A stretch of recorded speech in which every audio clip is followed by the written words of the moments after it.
Так, саламатсыздарбы?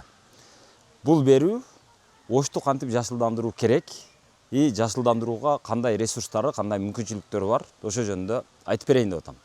Кечээ бирөө Бишкекке барыптыр. Барып ошол жакта жашап атыптыр. Буга чейин Бишкекте эмес экен эле, көп жакшы кыдырып көргөн эмес экен. Анан Бишкекте аябай жашыл экен деп суктанып келиптир. Эми Бишкек ал азыр кыйла баягы бактары, парктары кыйылып, сатылып, жоюлуп кеткенден кийинкиси ошончо болуп атат. А Ошто ошондой ресурс жок. Ошто илгери Ак падышанын доорунда парк курулган, и ошол парк ошол бойдон калган. Андан кийин Мырзахматовдун тушунда анча-мынча баягы пионерлер багы, анан да бир нерсе бак деген кичинекей бакчаларды оңдоп гана койгон. Андан бери дээрлик парк, мындай бир чоңураак парк түзүлгөн жок да. Мына жерде мисалы бир парк бар эле. Биз азыр Юго-Востоктобуз, саламат. Кандай жакшыбы? Жакшы, рахмат. Достор, Нуркелди курулуш компаниясы Жалал Абад шаарында бир эле учурда 3 турак жай комплексинин курулушун бирдей куруп баратат. Бирөөсү мисалы Эверест элиталык турак жай комплекси. Мунун жеринин документи, курулушунун документи бардыгы бүткөн, бардыгы бар. Курулуш болуп атат. Андан сырткары Аленур 2 жана Аленур 3 турак жай комплексинде дагы маселе ушундай. Эми Аленур 1 турак жай комплекси бүтүп, өз убагында адамдарга тек паспорты берилип, азыр адамдар жашап атышат. Бардыгыңыздарга үй кут болсун, насип кылсын. Бар болуңуздар. Мына жерде ушул Юго-Восток деп коет Оштун. Ушул жеринде, ушул жерде чоң бир бакча бар эле. Ал жанагы Эмен багы деп койсо болот, ошол Эмен бакчасы бар эле. Анан аны Жалил Атамбаев келип Мырзахматовдун тушунда ушул жерди кыйып алып, бактардын бардыгын кыйып, анан кийин ордуна мына көп кабаттуу үй салып салган. Үй салынганда дагы булар 12-13 кабаттан болуп туруп, ушул кичинекей участокко бир 4-5 үй салынган дагы азыр бул жерде адам батпайт. Күндүзү машина батпайт, кечинде адам батпайт. Кээ бирлер айтып коет, курятник болуп калды дешет. Мен айтам аны, баягы кептеркана деп. Анан эми ушул жерде эмне бар? Рас макул эми. Бул жердеги паркты алыппыз, аны жоюппуз. Ордуна башка парк беришибиз керек да. Парк кыла турган, эл эс ала турган мындай жер жок эмес, бар. Мисалы мына жер. Мэрия келиптир, мына жактардын бардыгын сунос кыласын дептир. Мына жерде канал бар. Мен көрсөтүп берейин каналдын чоңдугун. Бул каналды канал эмес, дария деп атап койсок деле боло берет. Башка шаарларда мисалы Кытай сыяктуу шаарларда, же болбосо Өзбекстанда атайын ушул эл эс алсын, шаарыбыз кооз болсун деп өздөрү жасалма дарыяларды куруп, жасалма көлмөлөрдү куруп, анан ошол жерлерди көрктөндүрүп элге берип атышат. А бизде ал нерсе табигый түрдө бар. Мисалы мына дарыя. Адашпасам Уам каналы деп коет. Мына балдар ойноп атышат, а бирок чекеси таштанды. Анан булго эми бар жери. Бул ушундай бар, бул турат. Бирок ушул жерди мисалы мына жерди тегиздеп, мунанын бетин жааппы, же бир эбин таап, мына ушул жерлерди бардыгын тегиздеп, жакшынакай кылып, бул жерге адам баса турган кылып, чырактарды коюп, анан жанагы отургучтарды коюп кое турган болсок, мына ушул жердеги көп кабаттуу үйлөрдүн эли, мынага окшогон жаш балдар чыгып ушул жерде коляскасын сүйрөп алып, келин кесек, жаш кары, кемпир чал дегендей бардыгы ушул жерде басып сейилдеп жүрсө болот эле. Ошондой жерлердин бардыгын жок кылганбыз. Анан мындай бар жерлерди кылбай отурабыз. Кылбаганыбыз аз келгенсип, тосуп жок кылып салганбыз. Азыр мен көргөзүп берейин, жүргүлө. Москвадагы боордошторго оорустардын оозун ачырган, ооруну кууп качырган Айтылуу Алибековдун клиникасын сунуштайбыз. Тишиңиз ооруса да, ичиңиз ооруса да, онтоло оонап жатпай, Ваш доктор Алибеков клиникасына баш багыңыз. Сапатына баасы бап келген Ваш доктор Алибеков клиникасы Москвадагы Измайловский метронун 3-Парковая 12 дарегинде жайгашкан. Клиника укол саю, сүннөткө отургузуу, тиш дарылоо кызматтарынан сырткары кош бойлуу аялдарды каттап, төрөткө чейин байкоого алат. Дарт аныктоого зарыл анализдердин баарын аткарат. Алибековдун клиникасында үй бүлөлүк дарыгерден баштап терапевт, стоматолог, хирург, гинеколог, невропатолог, травматолог, уролог, кардиологко чейинки дарыгерлердин мыктылары топтолгон. Клиника заманбап лаборатория жана эксперттик класстагы УЗИ менен жабдылган. Бул клиника Яндекстеги рейтинг боюнча Орусиялык клиникалардын алдыңкыларына кирет. Саламаттыгыңызга сак болуңуз. Анан буга өтө деле бир чоң капиталдык курулуш эмес. Өтө чоң, өтө көп акча деле кетпейт. Мына таштан болуп жатат азыр. Мен бул жагы ушундай. Нарагын көргөзүп берейин, жүрүңүздөр. Анан мына жерди караңыздар эми. Мына жөн эле тосуп ачкан. Кимдир бирөөлөр тоскон, эч ким кире албайт, эч ким баса албайт. чытырман токой кылып салышкан. Мына ушул труба өтсө, ошол турбаны чегара кылып пайдаланган окшойт. Ушунун турбанын түркүктөрүн эле мынантип тосуп алган. Тосуп, мунун ичин кыйратып бир адам эс ала турган бирдеме деле кылган эмес. Жөн эле тосуп койгон да. Эч кимге бербей эле. Ач көздүк жөн эле. Анан эми мына жагын караңыздар. Мунаны жанагы бомуштун эски кийиминдей кылып, самтыратып мунаны илип алыптыр. Ичине контейнерде алып келип коюптур. Муну эми бул жерлерде баягы кварталдык комитет деген бар, ватхоз деген бар. Анан жанагы муниципалдык менчик башкармалыгы деген бар. Ошолордун эч кимиси карабайт окшойт да ушун үч. Бул жерге эмнеге коюп атасың муну? Сага ким уруксат берди? Деп эч ким айткан эмес окшойт. Мына мунун артында дарыя турат. Бул жака эч ким кирбейт, кире албайт. Эч кимди киргизишпейт. Азыр мен мэрия менен сүйлөштүм. Булар айтып атышат, азыр жолдорду бүткөндөн кийин ушул каналдарга өтөбүз, каналдардын бойлорун тазалайбыз деп. Кудай жалгасын деп атам. Мисалы муну караңыздар. Бул жерге үй салып алыптыр. Бул бизде баягы орусча водоохранный зона деп коет, кыргызча суулардын корук зонасы деп коет.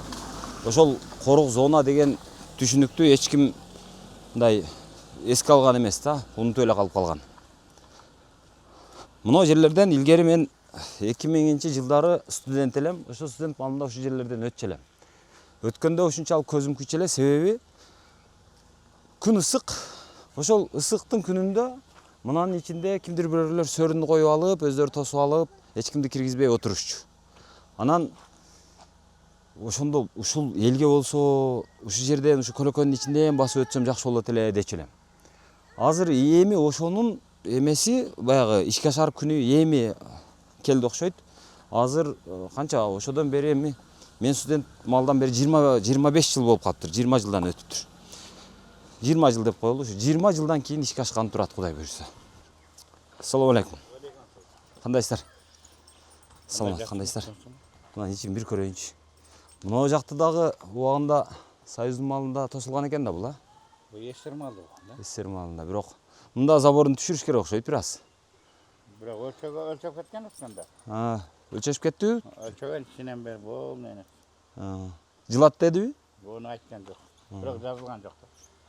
Бул себеби мына эмен орду бир эмеге ылайык бар да мисалы. Канча бир 4-5 метр чыгат го дейм мына жер.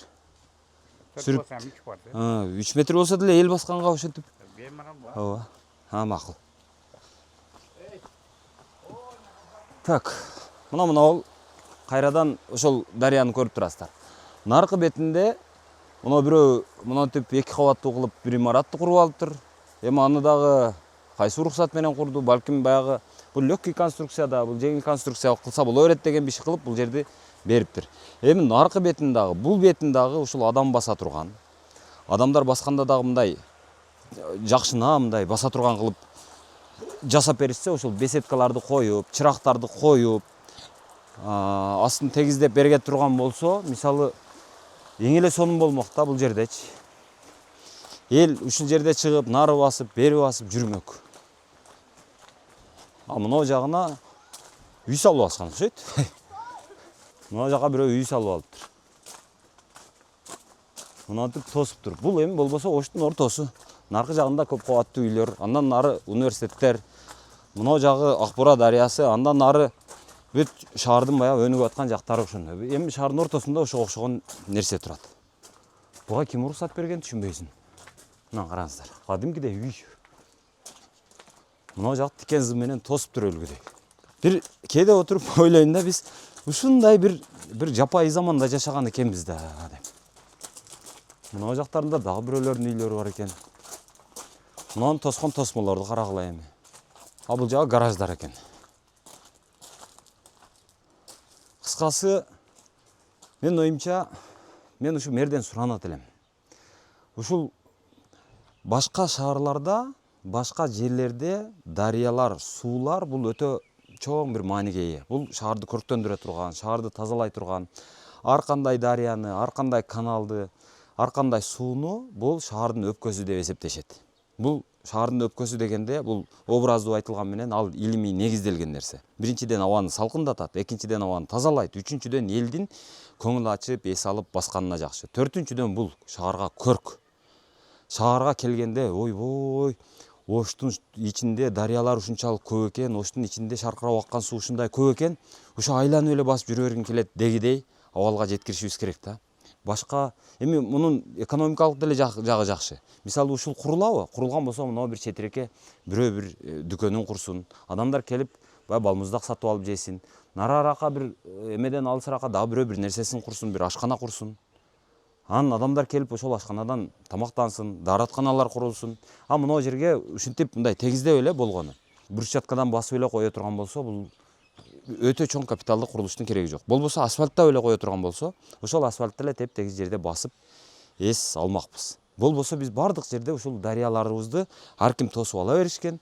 Ошто дарыя көп, канал көп, суу көп, бирок ал элге жок. Кимдир бирөөлөр эле мынтип тосуп ала берген. Же өзү пайдаланбайт жыргатып, же бирөөнү киргизбейт. Же көрк жок. Же бир эми кыскасы бул эми эмне деп атаганга сөз таппайсың да ушундай. Бул бир азыр мен бир каналдын бир кичинекей бир кесиндисин бир үзүгүн көрсөтүп атам. Азыр башка жерлерди да көрсөтүп берейин, жүргүлө. Ушул дарыянын эми оң тарабына өтөлү. Баягы биз сиздерге сол тарабын көргөздүк. Эми оң тарабы. Оң тарабында дагы мынтип үйлөр салынып кеткен. Мисалы моңордун баардыгы ошол баягы суунун кору зонасы деп бул алыныш керек, бул алыныш керек. Булардын айрымдарына мына снос деп жазган окшойт, бирок өчүрүп койгон наркага жазыптыр. Муналарга деле жазылса керек эле. Муну өчүргөн окшойт.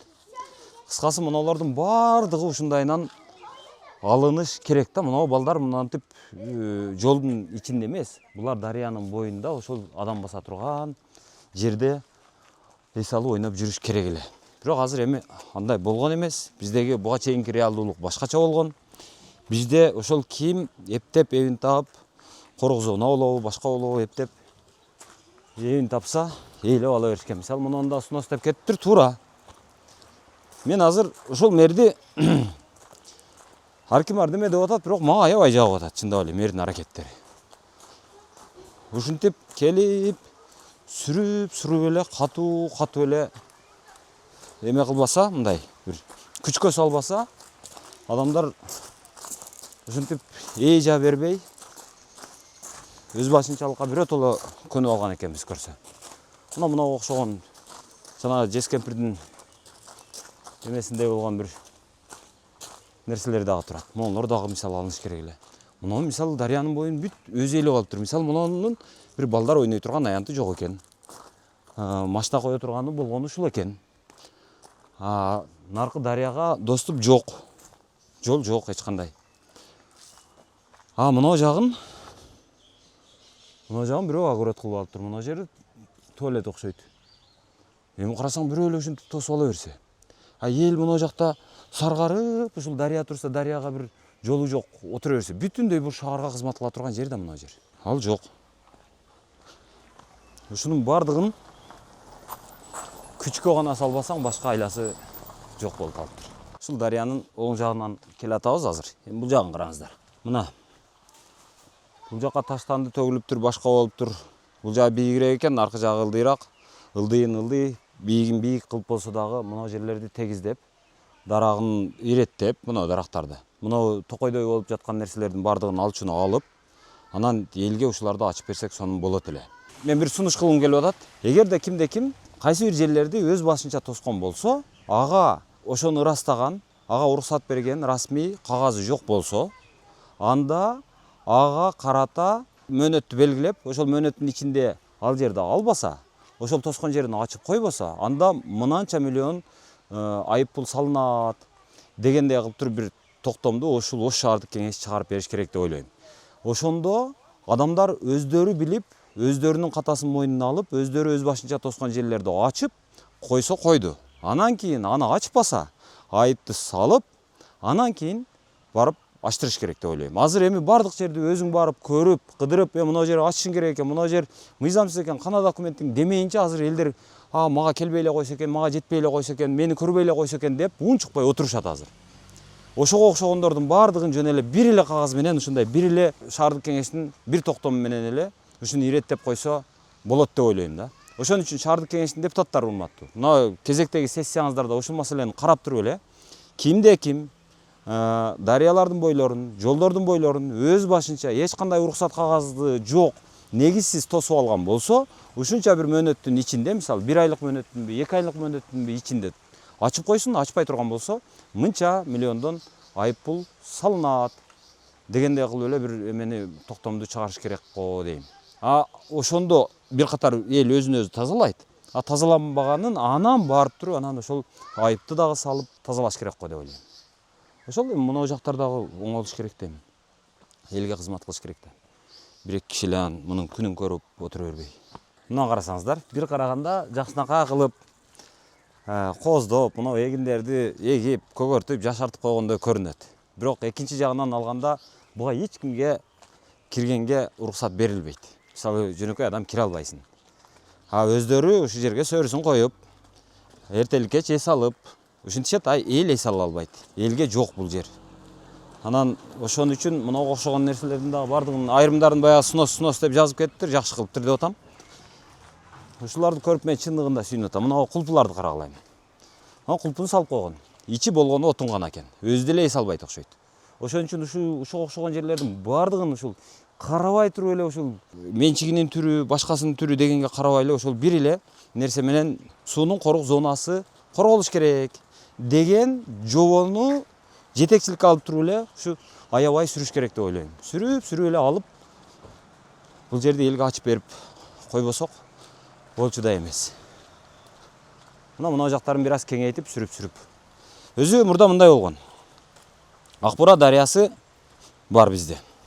Анан элдин көбүнүн көңүлү ошол дарыяга гана бурулат. Дарыядан тышкары чыккан мынау Уам каналы деген бар, Кайрыма каналы деген бар, Деуда дагы бир канал бар, анан Жекелик деген бар. Кыскасы ошолордун бардыгы ушинтип тосулуп эле, эч кимге байкалбай, эч кимдин көңүлү бурулбай жатат да. Мына жагын караңыздар эми. Мына көпүрө. Көпүрөдөн ылдыйга жүргөндө бул жагы дагы ушул. Мына жагы каралбай жатат. Бул жагын тосуп алышыптыр. Ушулардын бардыгын ачып берип, аягына чейин элге бербесек болбочудай болуп калыптыр. Ушулардын бардыгы кетиш керек сноско. Азыр мыналардын айрымдарын снос деп жазыптыр. Мында снос деп жазыптыр, жакшы кылыптыр. Наркы жакта баня бар эле, мончо. Андан нары жакта дагы эмне бар? Кыскасы ушуга окшогон курулуштар бар да, ушунун корук зонасы, корук зона дегендей эле кабыл алышыбыз керек да. Корук зонаны коруйбуз. Башка эле жок. Ал корук зона бул эл үчүн, эл басканга гана болот, андан башкасына уруксат берилбейт деп эле ушуну бир катуу жанагындай кылышыбыз керек. Анан буларга дагы балким ошол токтомго айтып коюшубуз керекпи? Ошол мына Уам каналын, Кайрыма каналын, Жекелик каналын, Деудагы каналды ошонун жанынан, ошонун боюнан 6 метр болобу, 30 метр болобу ошо корук зонанын ичине кирген, кирип отуруп алган, өзүнчө бирдеме тосуп алган, же бирдеме куруп алгандардын бардыгы 2 айдын ичинде, же 1 айдын ичинде толугу менен буюмдарын сүрүп чыгарып ачып койсун. Ачпай турган болсо мынчадан айып салынат дегенге чейин биз барышыбыз керек деп ойлойм. Алейкум ассалам. Бул кайсы жылдары курулган экен ушулар? Сас бул жер бүт мынантип соода жайлары болуп калыптыр, ашкана болуп калыптыр. Мына жер кийим саткан дүкөн болуптур. Мына жактары дагы бир нерселер экен, бут кийим оңдогон жер дейт. Анан навайкана дейт. Мына жагы мурдагы баягы мончо ушул жерде болсо керек эле. Массаж лица дейт, сезим дейт. Ушул жер жана мончо ушул жер болсо керек эле. Жок, чайкана дейт бул жерди. Эми булар күнүн көрүштү эми. Жакшы эле күнүн көрүштү. Банясы мына жак экен. Баня дейт бул жагын. Өзү мына жактагы үйлөрдү көргүлө. Мына. Ушул жерде парк бар болчу. Паркты алдык, ордуна мына үйдү салдык. Азыр булардын балдары чыгып баса турган жер жок. Басмак түгүл, кечинде ошол жумуштан айдап келген машинаңды койгонго жер жок. Анан мына жакты. Терезеси чаң басып жатканына караганда иштебей эле турат окшойт. Мында бирөө ушинтип тосуп алган, курган. Ошол бойдон турат. Мына жакты дагы бирөө тосуп баштаптыр. Кыскасы бизде дария бар, а бирок дария элдики болбой калган. Дария шаардык болбой калган. Дарыянын корук зонасы деген мыйзам ал помин Аллах акбар болгон. Наркы жакта килтеген жетекчилер отурат. Биз ушу дарыяны коруйбуз деп. Оштун жанагы суу чарба башкармалыгы деген бар. Алар корубайбы? Оштун муниципалдык менчик башкармалыгы деген бар. Алар корубайбы? Кыскасы кызмат бар. Ошол кызмат аркылуу бизде айлыгын алып отурган кишилер бар, чиновниктер бар. А бирок ошол кызмат аткарылбайт да, ошол функция аткарылбайт. Мына жактагылар да жакшы, мына снос деп жазыптыр. Бул жактан да азыр адам чыгып мына дарыяны көрүп, мына дарыянын алдына барып кичине бир суунун боюнда отурайынчы десең жол жок да. Мына жакта бирөө килтейген эле экен бул. Килтейтип эле тосуп турган. Ким болгон күндө дагы, кандай адам болгон күндө дагы эми бар бир алыныш керек да, бар бир снос болуш керек. А мына снос дептир жакшы, түзүк. Снос деп муну ар бир мунусун эле жазып чыгыш керек го дейм. Мен ушул кээ бир адамдар айтып калышат, биздин документибиз бар деп. Ошол документтерге ишенбейм да өзү. Себеби 90-жылдан бери жака алынган документтердин бардыгын мен күчү жок деп эле эсептеп калам кээдечи. Ошого окшогон нерселер боюнча. Эми өкмөттүн өзүнүн токтому чыккан учурлар болгон. Менчиктештирүү деп. Бирок дарыянын жээгин менчиктештирип ал деп эч ким токтом чыгарган эмес да. Андай мыйзам жок. Мына мисалы мыналар. Жакшы кылыптыр мына снос деп бардыгына жазыптыр. Дарыянын бою ал ушул 1-2 кишинин менчиги эмес, мына жердеги жашаган ак көз, кара көздөрдүн бардыгынын менчиги, ошолордун бардыгынын ушул жерге мындай бир жолу болуш керек деп ойлойм. Мына снос деп бардыгы жазылыптыр. Сонун болуптур. Жакшы. Эми мына жол бул ушул тосулбай эле турган болсо, ушу жолду дагы бирөө ээлеп эле албаса, акыры кылынат бул жол. Акыры болот. Өзү негизи ушу жолду дагы ачыш керек го дейм. Себеби мына жолдон түз эле чыкканыңда жанагы Карл Маркс мектебинин жанынан. Жол чоң коюлган. Ушудан нары көзөп, нары өтүп кетсе дагы жакшы болот эле. Мына мисалы мына жака өтөлү да. Кудай жалгап мына жерде бир гараж алынып кеткен окшойт.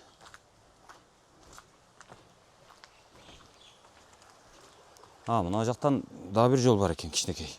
Бул көпүрө менен бирөөнүн үйүнө кирип кетпегей элек эми. Мына көпүрө бар экен. Мына дарыя. Бул жагы гараж. Бул жагы кимдир бирөөнүн үйү. Бул бирөөнүн үйүнө кирип кетпейбизби эми? Жок. Мындан нары наркы бетине өтөт экенбиз, наркы көчөгө. Кыскасы мына үй дагы. Кимдин үйү экен бул? Салган үйүнө караганда колунда бар эле дурус эле бирөө окшойт. Нар жак бери жакты түшүнгөн эле мыйзамды түшүнгөн эле адам окшойт. Кыскасы өлгөнбүз да. Сиздер байкабашыңыздар мүмкүн.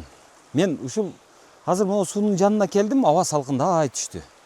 Себеби суу өзү абаны салкындатып, ушинтип абаны муздатып турат. Ош өзү күнөстүү жер, аба ысык, жайында мээ кайнатат. Ушундай жерде биз көлөкөгө зарбыз, сууга зарбыз. А бирок ошол сууларыбыздын бардыгын көлөкө боло турган, эл эс ала турган, эл мындай бир сейилдеп баса турган жердин бардыгын урдатып берген экенбиз, көрсөчү. Эми ошонун бардыгын ошол ачык эле айталы, ошол урлардын колунан алып эле кой деп сүрүп элге кайтарып бере турган мезгил келди. Азыр эми мен мына Жегиш Токтарбаевди кайра айтам, ар ким ар деме дешип атат, бирок экинчи жагынан мынау улуттук коопсуздук кызматынын төрагасы Камчыбек Кыдыршаевдин дагы, президенттин дагы эрки менен келди да. Ошонун амири менен келип мэр болуп отурду дегендей. Анан ошолордун эркин, ошолордун баягы колдоосун туура пайдаланып атат деп ойлойм да мен. Эл үчүн пайдаланып атат деп ойлойм. И ошондой болуш керек эле. Себеби өзү негизи Ошко жөнөкөй адам мэр болуп келбейт. Ошко дайыма эле ошол чоң бир президенттин колдоосуз эч ким Ошко мэр болуп отура албайт өзү. Мисалы, буга чейин Бакыт Жетигенов келип отурду. Президент мени чакырып, өзү сунуштаган деп ал айтып отурат. Ушул шаардын мэрлигин. Демек, президенттин колдоосу анда дагы болгон. Ага чейин Мамбетов деген отурду, ал дагы ошол жогору жактын колдоосу менен келип отурду. Ал жөнөкөй өзүнөн өзү келип отуруп калган эмес. Андан мурун Талайбек Сарыбашев отурган. Талай Сарыбашев ошол жанагы Сооронбай Жээнбековдун аяш баласы болгон үчүн ошол Жээнбековдордун амири менен келип отурган. Ал дагы жөнөкөй эмес. Ал деле ошол Жээнбековдун амиринен, Жээнбековдун колдоосунан пайдаланса болмок. Пайдаланып, монтип жеке өзүнүн эле пайдасына эмес, эл үчүн пайдаланып, ошолордун эркин, ошолордун колдоосун мына элге пайдаланып берсе болмок да, жок андай болгон жок. Андан мурунку мэрлер деле, Мырзахматов деле, Кадырбаев деле, ошол баардыгы президенттердин колдоосу менен анан келип ошко отурган. Жөнөкөй эч ким отурган эмес. Жөндөн жөн эле ошко мэр болуп калган эч ким болгон эмес. Мына жерлер алынып баштаптыр. Эми ушудан нары ушинтип алына турган болсо, ушул жагы мынау бети алына турган болсо, бул жер чоң эле жол болуп калат. Ушул жол мындан нары көзөп чыга турган болсо, жанагы Аскар Шакиров көчөсүнө кошулгудай. Эми макул эми ал өзүнчө маселе дейли. Бирок каналдын эки бети тазаланса, эки бетинен ошо адамдар кадимкидей эс алып, ушул жерде басып, сейилдеп, эртели кеч баса турган жолго ошондой бир жайга айланыш керек. Бул жер абат болуш керек. Мына бул жерден вода разделдеп коет. Бул жагынан эки жакка бөлүнөт. Мына жагы барып шаарды аралап кетет. Бул Масалиев көчөсүн аралап барат. Мына жагы барып туруп кайра эле балдардын кургак учук борбору бар эле. Азыр ал жерде парк болот экен. Азыр аны да көргөзөм. Ошол жерге барып Сооронбай Жээнбековдун өзүнүн үйү бар. Ошонун үйүнүн жанынан өтүп, анан Ак Бурааны бойлоп, андан нары бул дагы ошол Абсамат Масалиев көчөсү менен ылдый карап багып кетет.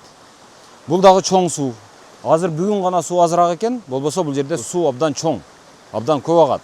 Ошон үчүн мына эки бетин тең ошо сууларды ошо кайсыл жака акса, ошол жактарды бардыгын бошотуп, бардыгын элге ачып берип көрктөндүрүп кое турган болсок, анда эгерде Оштун мэри ушул ишти кыла алган болсо, азыркы жол шаардын ошол жолдору ачылып атат. Көп жер снос болуп атат. Жолдор чоңоюп атат. Жашыл аянттар көбөйүп атат. Бирок ошонун дагы бир компоненти катары ушул суулардын корук зоналары ачылып, ал жерлер көрктөндүрүлүп, адам баса турган, адам эс ала турган болуп кала турган болсо, ошону кыла алса, ошону ишке ашыра алган болсо, анда бул мэр Оштун тарыхындагы эң ийгиликтүү, эң эффективдүү, эң баягы элге пайданы көп келтирген мэр болуп бир тарыхта ошентип калмак деп ойлойм. Так, азыр мындай. Мына Мамыров көчөсү. Ушул Мамыров көчөсүнүн боюнда канал бар экенин биз билчүбүз. Бирок каналга жакын келе алчу эмеспиз. Мына жерде машина базар, эски машина базар, кийинки запчас базар эле, автоунаалардын тетиктерин сатуучу базар. Ошол жерге көпүрө менен өтчүбүз. Ошондо гана каналды көрчүбүз. Мына сууну көрчүбүз. Мына шараккан суу бар. Ушуну көрчү эмеспиз да. Көрсө, бул жерде мына бир жакшынакай канал бар экен. Бир жакшынакай мындай суу агат экен, суу бар экен. Эми ушул сууну бекитип отурушкан экен да. Анан ошол жерде мына мэр келгенден кийин мына эмнеге турат? Мына суунун жанагы охранный зонасы деп коет, водоохранный зона деп коет орусча. Кыргызчасы кандай болуп калат? Суунун корук зонасы дейт. Ошол каналдын корук зонасы жабылып калган экен. Анан эми корук зона деп мына жерде 6 метр калтырган менен наркы жакта уже жол. Жолдун тротуары бар, жашылдандыруу зонасы бар. Ошону эске алып турда муну толугу менен снос кылып сүрдүрүптүр. Эртең мына жерге гүлдөр эгилсе, дарактар эгилсе, мына жерге жанагы көлөкөлө отуруп эс ала турган жанагындай отургучтар коюлса, эл ушул жерде мына жакта мына үйлөр бар, наркы жака жаңы үйлөр салынып атат. Көп кабаттуу үйлөр, мынанын арты бүтүндөй бир кичинекей район болуп атат. Ошондон чыгып адамдар мынантип суунун боюнда басыш керек да, суунун боюнда эл эс алыш керек. Суу, мына суу болгону мына жерге келген 5-6 акчасы бар кардарга эле эмес, анан мына жердин кожоюнуна эле эмес, бул суу жалпы шаардыктарга кызмат кылыш керек да. Суунун кызматы жөн эле ушинтип агып бергени. Анан бийликтин кызматы ошол агып аткан сууну элге көргөзүп коюу, элге мындай жеткиликтүү кылып берүү. Адамдар эртеден кечке иштеп келип, мына күнгө күйүп келип, сасып тердеп келип, анан ушул жерде ушу суунун шарын угуп, суунун шамалында ушул жерде бойлоп жарым саат отуруп эс алып, анан кетиш керек да. Ошентип анан ден соолук болот да. Ошонун бардыгын жабып алган экен биз көрсө. Ошонун бардыгын ачты. Азыр мына жакта кожоюндар айтып атат, ал андай кылып койду, мындай кылып койду, ага эле көк эле апийимдин гүл эле деп бирдемелерди айтып атат. Бирок ага карабай мен айтат элем ушул. Оштун мэрине, азыркы мэрине, Жеңиш Токторбаевка мен жөн эле ушул жерди ачып койгон үчүн башка эрдиктерин мындай кылып коелу. Бирок ушундай суулардын бойлорун ачып, каналдарды ачып, ошол каналдарды элге жеткиликтүү кылып берген үчүн мен жөн эле мындай ачык эле мынтип колду көкүрөккө алып туруп эле тазим кылат элем. Рахмат. Кудай жалгасын. Мындай каналдар Ошто көп. Деунун каналы турат, Кайрыма каналы турат. Мына жакта Уам каналы турат. Жакалык каналы турат, Ак Буранын өзү турат. Ошолордун бардыгын адамдар тосуп алган. Эч кимиси эч кимге көргөзбөйт. Бардыгы ошол жерде өздөрү тосуп алган, өздөрү бир сөөрүсүн коет, жумуштан келет, ошолор гана көрөт. А биз каналдан алыс жашагандар ошол жерди барып көрө албайбыз, ошол жерде баса албайбыз. Каналдын жанында отуруп, сууну карап жарым саат бир эс ала албайбыз. Неге андай болуш керек? А каналдын баягы охранный зонасы деген канал. Ал жөн эле кагазда кала бериш керек болсо, анда андай мыйзамдын кимге кереги бар? Же аны ошол кагазга мыйзамды жазып алып, анан ошол мыйзамды көрсөтүп барып, анан кийин баягы штраф салам деп коркутуп, кичине акчасын ала турган чиновниктерге гана бул кызмат кылыш керекпи? Андай болбойт да. Ал мыйзам барбы? Мыйзам бардыгыбызга бирдей деп атабызбы? Анда ал мыйзам аткарылыш керек. И ошол мыйзам негизинде каналдар ачылыш керек. И анын негизинде биз жөнөкөй эл дагы барып, ошол каналдын боюнда нары бери басып, эс алышыбыз керек. Ал канал бир эле элге ошо эс алдырганга кызмат кылса, экинчи жагынан кадимкидей эле элге мындай шаардын коздугуна кызмат кылыш керек. Бүгүнкү күндө атайын ушул Ак Бура боюнча официалдуу түрдө проект иштелек. Проект иштелип, бунун чекелерин охрана зонасындагы определить этип, алардын чекесине кандай развитияларды кылабыз, кандай кылабыз деп туруп, атайын бул боюнча заказ да жок, проект да жок. Эгерде мен бул неге проектке такалып атам, эгерде ошо проектке такалганда, проект жасалганда, анда действительно доскональный каралат дагы. Баягы Ак Буран бул жагында баягы 24 метр болуп атпайбы, кийин анан нар жака барсаң, мисалы үчүн мына базардан аракка отурсаң, Ак Бура 6 метр жерде калат. Мына курушуп элечи. Жол жагына барсаң, кээ бир жерде жайылат, кээ бир жерде кушарып калат. Мында куш болуп калат. Ошон үчүн бир эле бул Ак Бура эмес, Ак Бурага кошуп каналдарыбыз да иштелди. Каналдардын да проекттери жок. Мына мен билгенден 35 жыл болду, каналдар толуп деле бүттү. Ак Буранын бир кезде Ак Бура терең болчу. Ак Бура деле жада Советтер Союзунда баягындай эмени бөлүп туруп баягындай сууларды агызмай эмелерди жасашкан. Тепкичтерди жасаган, мында суу агып чыга турганчы. Анда эч ким караган эмес, алардын баары талкаланып бүтүп, кээ бирлери калды, кээ бирлери калган жок. Ошол маалда баягы чекелер жасалган. Анан баягы сен айтып аткан чет өлкөдөн көрдүм, башка жерден көрдүм, ушундай эме кылыш керек экен. Ушуну сонун жакшы зоналар болот экен, кафелер болот экен, ресторандар болот экен, ушундай эмелерди деген нерселерди туруп эле көргөзүп, буну бизде кылса болот. Только бунун үчүн официалдуу түрдө ушу Ак Бура боюнча проект заказ берилиш керек. Буга бардыгы иштеш керек. И облвоз, министерство, Минсельхоз бардыгы чогулуп иштей турган болсо, ошо заказ алып иштей турган, ошо заказ берүү үчүн иштей турган болсо, биздин архитектордун күчү жетет. Бирок бүгүнкү күндө иштеп атышат. Бирин серийин касир айтылган жерлер болуп калса, ошол жерде карап коюп атышат. Ана кылып, анан баягы генплан боюнча бул жер азыр деп атасыз. Сносторго туш келип калып атат. Сносторду ким кылат? Мына азыркы башталды эми снос депчи. Бирок баары бир бул жерди кандай бир официалдуу түрдө өзүнчө бир баягы детсадтын проекти, мектептин проекти, жолдун проекттери дегенде Ак Бура үчүн официалдуу түрдө өзүнчө проект иштеп чыгыш керек.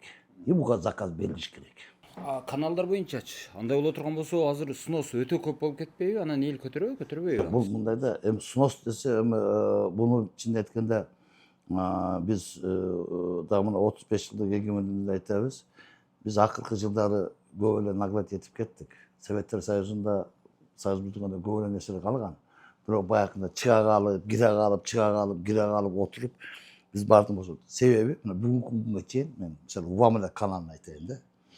Буягы 30 метр охрана зонасы, буягы 30 метр, өзү 15 метр болсо, 75 метр мындача айтканда охрана деп турабыз. А фактисин алып караганда азыр каналдын үстүнө турган үйлөр бар, туурабы? Эми бул жерде эле баягы тарс этип бузуп каналды ачып да кыйын аябандачы калса. Эми пара мисалы үчүн азыр мэрия жакшы иштерди кылып атат. Ушу жака атайын эмени бөлүп берсе, мисалы үчүн баягы акчаны бөлүп ушундай кылып туруп, ушу каналдарды биз аныктабасак болбой калды. каналдан да проект керек. Ошондо баягы сен айтып аткан канча сноска түшүп калды, кандай болуп калды, кайсы жерин аземление кылабыз, кайсы жеринен жол өткөзөбүз, кайсы жеринен эмне кылабыз. Бардык маселе проект иштеп атканда көрөт, ошондо инвентаризация автоматически жүрүп калат.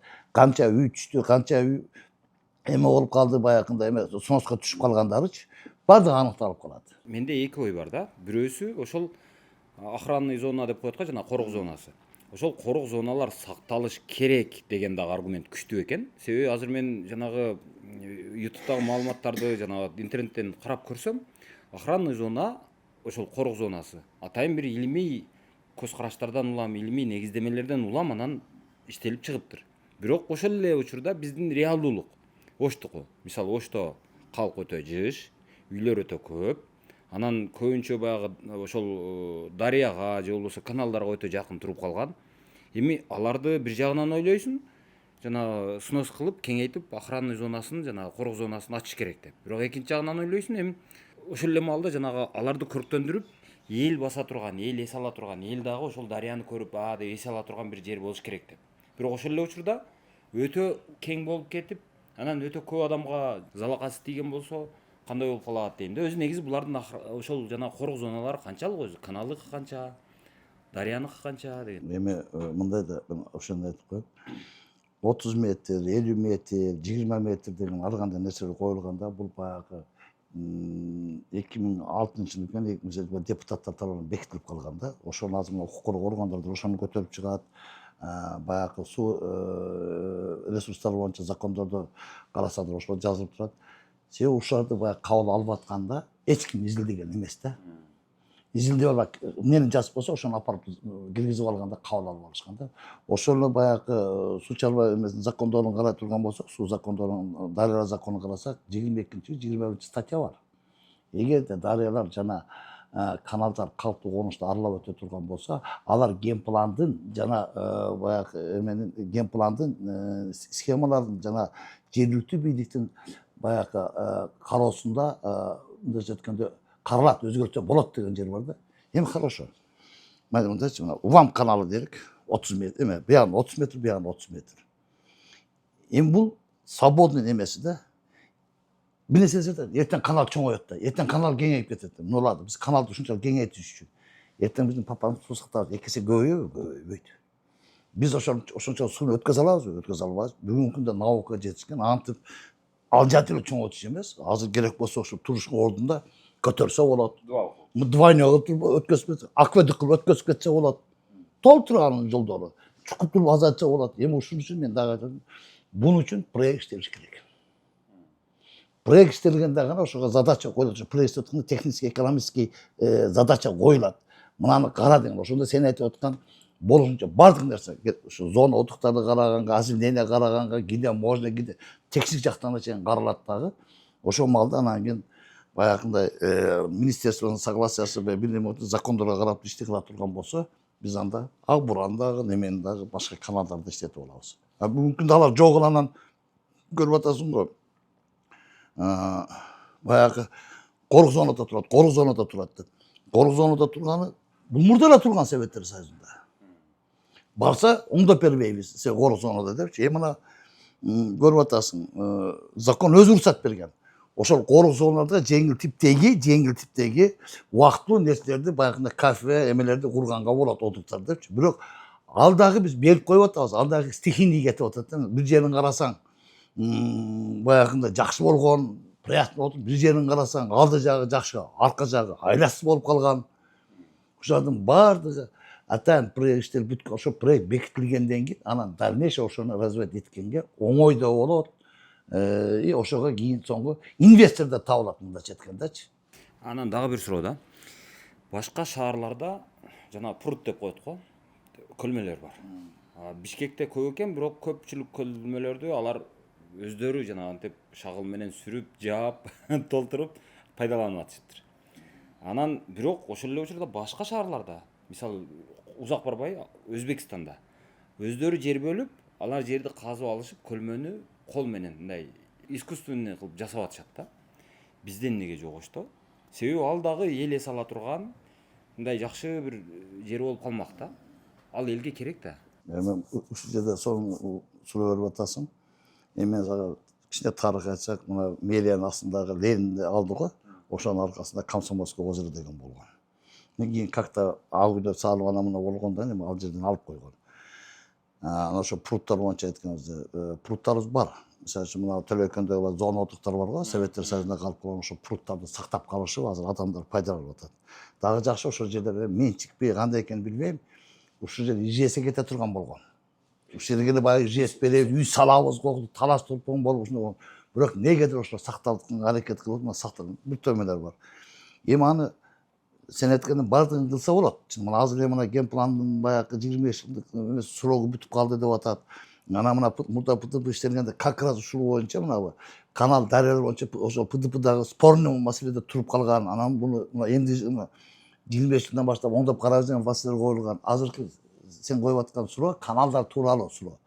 Бул дагы чоң задача болуп, мына ПДПны бекитип атканда чоң задача болуп туруп, ошо Госстрой тараптан коюлуп калган. Ошону комиссия койгон мына именно суу маселеси боюнча, ошо каналдар боюнча бул да открытый турат.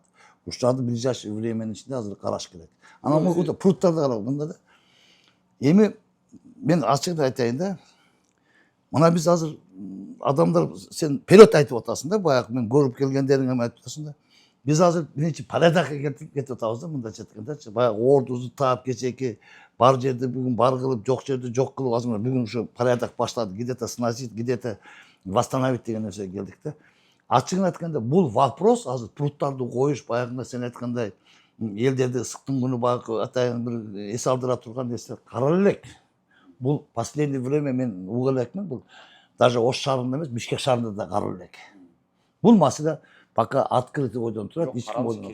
Бирок каралыш керек. Эми каралыш керек болгон эми өзүңөр ойлоп көрүңөр. Вот ушул жерден суроо да, жанагы бизде мисалы Өзбекстанда ошол кандай десем, биздеги жашылдандыруу деп койгонбуз, жашылдандыруу жана көрктөндүрүү чарба комбинаты деп коет. Бишкекте дагы болжол менен ушундай аталса керек. Болгону мен билгенден ушул Ош, Бишкек, анан Жалал Абадта гана ошол жашылдандыруу комбинаты деген ишкана болсо керек, муниципалдык. Бирок Өзбекстанда эмнегедир ушуну жашылдандыруу деп атабайт экен. Алар абаттандыруу деп аташат экен. Мага ушул ат көбүрөөк жагып атат, себеби абаттандыруу дегенде бир эле дарак эгип коюуну назарда тутпайт экен да. Ал жерди мындай архитектуралык бир чоң бир комплекстүү бир мамилени талап кылган, комплекстүү караган мекемеге айланабы деп ойлоп атам да. Ошондой укукту берип, ошондой кылып биздеги мисалы жашылдандырууну ошентип күчтөндүрүш керекпи же анын тескерисинче жоюш керекпи? Айтканым баягы сиз айтып аткан ошол эле пруттарды же болбосо ошол жанагы дарыяларды эгерде ача турган болсок, четтерин, анда ошолордун четтерин көрктөндүрүүнү ким кылыш керек? Архитектура кылыш керекпи? УМС кылыш керекпи? Же жашылдандыруу комбинаты кылыш керекпи? Кеп ошодо болуп атпайбы? Канал кимдин балансында азыр? Вот. Анын охрана зонасы кимдин балансында? Бардыгы муниципалитеттин балансында. Канал дагы бул Ош шаарыныкы болуп эсептелет. Бирок ошо четко распределение болуп. Бирок муниципалитет өзү билеби ошол өзүнүн жери экенин? Билет. Анан мындай болуп атпайбы, карасаң. Мен айтып атам ошол эмени бүтүп. Ал эми баягы эксплуатацияны болсо, например, облбоско өтүп коюп атат. Мындайча айткандачы, ал мындай да, ал только дарыясын акканын карайт. Сууну пропорционал жылына канча суу өткөзүп атат, жайдын күнү ошону гана карайт. Ал эки чекесиндеги благоустройство анын задачасы эмес.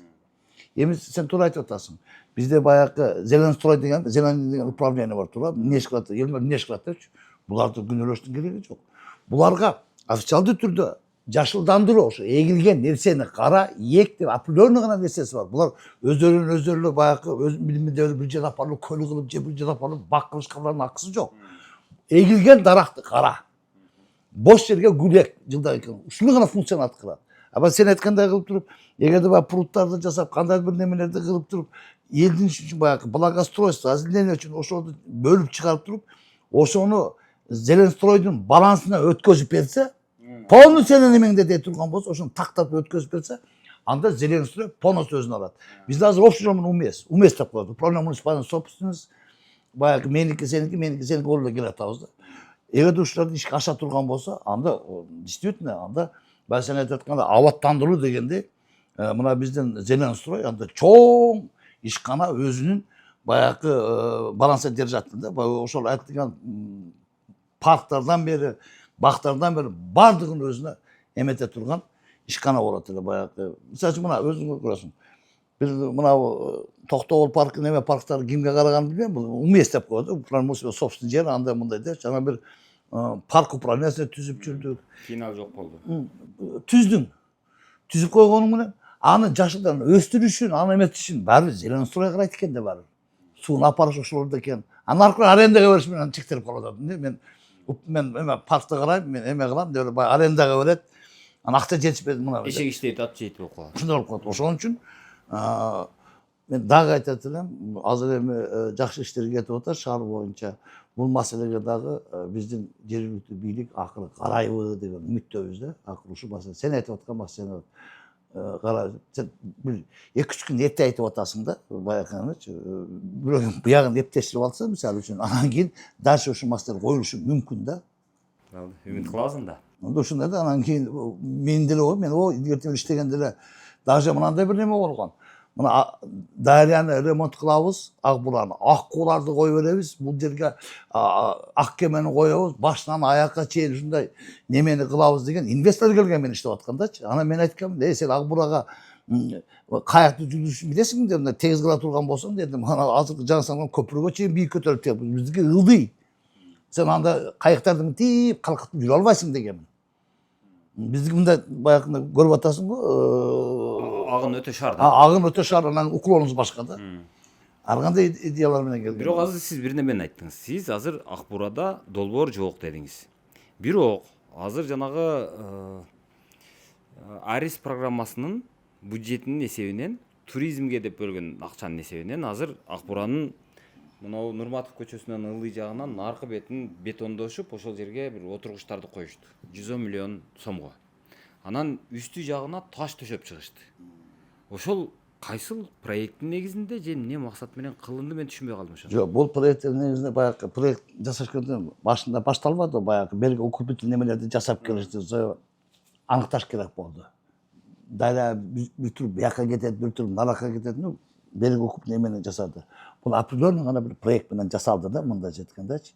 Эми ушуну менен биз эми до конца ошентип таш тизип кетип калбашыбыз керек да. Мен ошентип проект дегенде ошол проектте бардык иштер, проект иштелип бүткөндөн кийин анын безопасности, анын экологиясы, санитарный немелери, текшин бардыгы каралат да. Булар бекитилгенден кийин проекттин негизинде жоопкерчилик пайда болот. Бардыгында.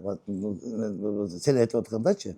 Вот ошондо гана биз ийгиликке жетише алабыз да. Анан жокпу, жок болсо анан кийин бирөө бетон куюп коюп атат, бирөө таш тизип койсо аны критиковать этебиз. Кечээ сел жүрүп кеткенде кайтат. Эмнеге береги укрупнитель нерсе жок деп дагы чыктык, туурабы? Ошон үчүн астайдыл түрдө бул раз биз шаарыбыздын ортосунан Ак Бура дарыясы өткөндөн кийин, анан кийин бул бизде стратегический болгондуктан, келечеги болгондуктан, эми башка дарыялар жок биздикиндечи, болгондуктан буну астайдыл караш керек. Мындай карасаң, бир жагынан карасаң акча жетишпейт дейт, бирок экинчи жагынан карасаң көп мекемелер бар да, акчасы бар. Ушуну өнүктүрөбүз деп, жүздө-жүз милдетим деп жүргөндөр.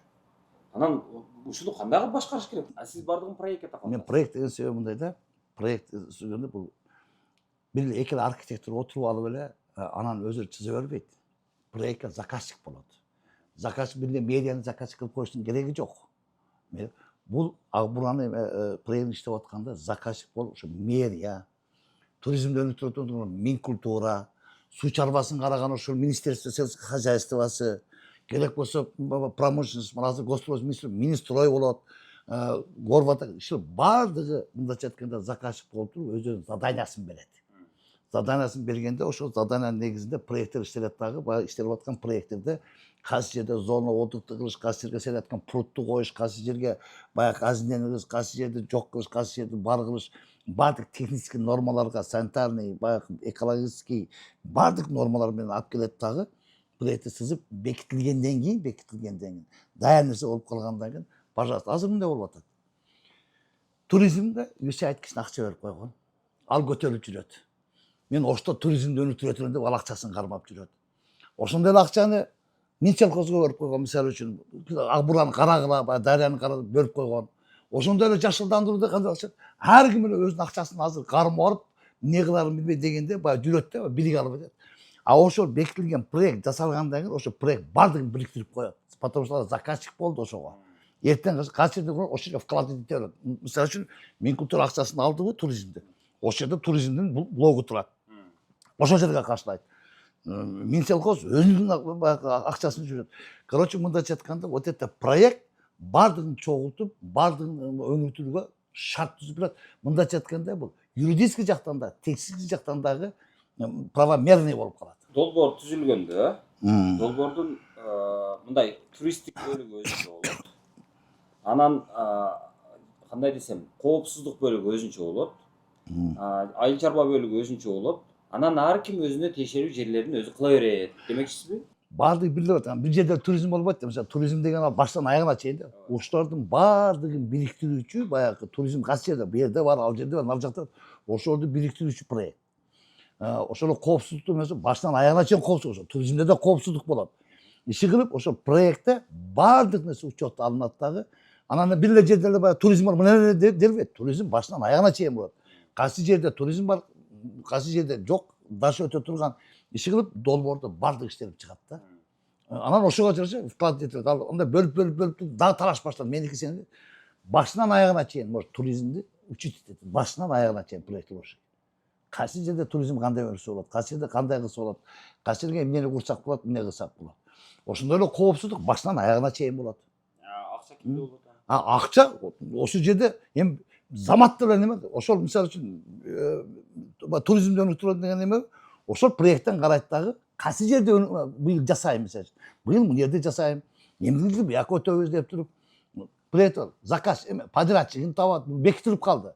Эч ким талашсыз жок бул жердечи, мындайча айтканда, баягы бирине бири уруксат сурамай, элеңе бар, атаң бар, ана мына жок. Проектте бекитилген. Ошол эле туризм, ошол бекитилген проекттин негизинде кайсы жерде өзү өнүктүрүп ала турган, кайсы жерге акча берет, может курулушка десе курулушка берет, кандай башка десе башка берет. Ошо өзү билет. Себеби эмеде проектте турат. Бул жерде уже юридически да туура болот да. Техник жактарын карап кете берет. Каналды, дарыяны казам десе, ага да ал да проектте каралган. Глубинасы мынча, казасы мындай кыласың, мына жерде мындай, керек болсо этапка бөлүп коет. Мындайча айтканда, ошол проект баардыгын чогултуучу юридический документ болуп калат. Им вкладывать можно. Азыр мисалы үчүн, мына туризм акчасын алып алып туруп, жогору жакка барса, баардыгы менчик. Бер жакка келсе, жилая зона. Анан кандай туризмди өнүктүрөт? Ошонун баардыгы ошо проектте вклад этет, баардыгы каралат. Насирдин Исанов көчөсү. Бул көчө бул Аскар Шакировдун уландысы. То есть бул жанагы Ош мамлекеттик университетинин көп окуу корпустары жайгашкан, баягы студенттер көп жашаган жай. Анан бул районду ошол элде Юго-Восток деп коюшат. Анан негизинен аябай кооз жер өзү. Наркы жагынан каналдар өтөт, бул жагынан дарыялар өтөт дегендей. Анан окуу корпустары бар, жалаң жаштар жашаган, жаштар жүргөн кооз жер. Анан ушудан ушу жогору карап кетип атканда жолдун оң жагында мына жерде ушул мурдагы жаш балдардын кургагучук оорусуна каршы күрөшө турган оорукана болгон. Ал Союздун маалында болгон. Андан кийин бул жерди ушул кандай кылышкан, иши кылып наркы жагынан бирөөгө бир имаратка беришиптир, андан наркы жагына дагы бир имаратка беришиптир. Ошентип чекесинен кесип уже мындай биздин жетекчилер адатынча жей башташкан. Анан бул жер эми хап этип жеп коеюн десең чоңдук кылат. Кичинерээк жер болсо, бир бурчун болсо алып жесе болот. Анан бирок чоң жер да бул. Анан ошол чоң жерди хап этип жутуп койгонго болбой, баягы какап калат, кекиртектен өтпөйт, ошон үчүн турган. Анан азыр мына мэр келип ушул жерди, мына жерде тосмосу бар болчу, тосмосуну алдырып, анан ичин тегиздетип ушул жерди ушул районго парк кылып берем деп, ушул парк кылып баштаптыр. Мен айтып атам, Кудай жалгасын, жакшы болуптур деп. Себеби бул жерди дагы ошол четинен кесип кертип жеп баштаган элек. Бул жакшы болду. Себеби бул мына жерге мисалы көп кабаттуу үй түшүп атат. Наркы жакка түшүп атат, мына жерге түшүп атат. Эми кыскасы бул жерде өзү ушул көп кабаттуу үйлөр түшүп аткан. Андан нары дазы ошол дарыянын ылдый жагында, дарыянын оң тарабында, мына жердин этегинде дагы азыр ошол үй салганга азыр көп бизнесмендер кызыгып башташкан. Демек бул райондун чети келечекте көп кабаттуу үйлөргө толот. Анан эми ошончо көп кабаттуу үй курулгандан кийин алар эс ала турган, алар баса турган, алар көңүл ачып сейилдей турган жер керек. Анан ошондой жер жок болчу. Азыр эми мынау жерди ошентип парк кылыптыр. Туура чечим болуптур. Туура. Жакшы болуптур. Ичиң жанагы тегиздеп башташыптыр. Болсун. Кыргызстанда Арис деген программа бар. Өздөрүнүн акчасы бар. Анан ошол программа, ошол долбоор ушул Кыргызстанга туризмге деп акча бөлүптүр. Анан ошонун катарында Ошко дагы бөлүнгөн. Ош шаарынын бийлиги ошол маалда Таалай Сарыбашев эле ал алды дагы акчаны алып туруп, ал акчага биз ушул ак бураны оңдойбуз деп алып мынантип эки жээгине таштан бастырып салды. Коопсуздук деди. Макул, коопсуздук жагы болсун. А бирок мен түшүнбөйм, папандагы суу көбөйүп кетеби? Же эмне болот? Эгерде папан ачылып кете турган болсо, мына ушул нерсе сактап калабы? Сактабайт. А бирок ушундай кылды. Буга зарылчылык бар беле, жок беле деген нерсе турат. Бул туристтер үчүн эмне пайдасы бар? Ал деле түшүнүксүз. Кыскасы ушундай болду. А мен ошонун ордуна айтмакмын да, мен муну ката деп эсептейм. Ушул ката долбоор болгон. Себеби мунун ордуна жанагындай ушул эле ак буранын боюн, мисалы монго окшогон жерлерди ачса, сүрдүрсө, балким компенсациясын төлө десе, ошо төлөгөнгө иштетсе, анан ушул жерлерди баягы даракты эгип, жолду куруп, жанагы чырактарды коюп, отургучтарды орнотуп, анан элге ачып берип кое турган болсо, эл эс алса, вот ошондо бул туризмге кошкон салым болмок. Азыр андай болгон жок. Эми билбейм, азыр эми аларда ошондой акчасы барбы, жокпу? Эми шаардын бийлиги өзүнүн эсебинен кылабы же ушундай бир долбоорлорду пайдаланабы? Кандай кылып каржы булагын каяктан табат билбейм, бирок азыр бизге ушундай бир түшүнүк келип атат. Көрсө ушул каналдарды дагы, дарыяларды дагы ушинтип четин ачып, аны эл баса турган кылып, эл жок дегенде көрүп ушуга жакыныраак, мына мисалы мен басып кетип аткан жерден эл баса турган кылыш керек экен. Ошондо бул элге жакшы болот экен, бул социалдык дагы бир милдетти аткарат экен, көрктү дагы берет экен деп эми түшүнүп атабыз. Эми кылыш керек эми. Азыр шаардын мэри жана айткандай, эгерде ушул маселени чечип алган болсо, анда анын кызматы анда ченемсиз болмок.